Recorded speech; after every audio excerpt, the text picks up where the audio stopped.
शिवसेना पक्षप्रमुख, व्यंगचित्रकार, उत्कृष्ट वक्ते आणि समाजकारणी बाळ केशव ठाकरे अर्थात बाळासाहेब ठाकरे यांची आज 98वी जयंती।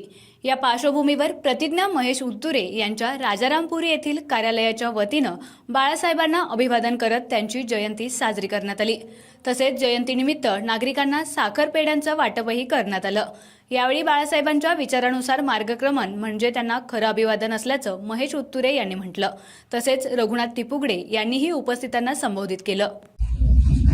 शिवसेना राजारामपुरी विभाग शहर कार्यालयाच्या वतीने आज या ठिकाणी बाळासाहेब ठाकरे यांची 98वी जयंती आहे। आज या ठिकाणी आज भागाची नगरसेविका प्रतिज्ञा उत्तुरे आणि महेश उत्तुरे यांच्या माध्यमातून या ठिकाणी आज जयंती साजरी करण्यात येत आहे। आणि योगायोगाची गोष्ट म्हणजे आज 23 तारीख आणि काल 22 तारीख होती आणि काल त्यांचं स्वप्न साकार झालेलं आहे। राम मंदिर आपल्या देशात झालं हे बाळासाहेबांचंच स्वप्न होतं आणि ती मशीद पाडल्यामुळेच काल राम मंदिर झालं। ही बाळासाहेबांना आज श्रद्धांजली वाहिली।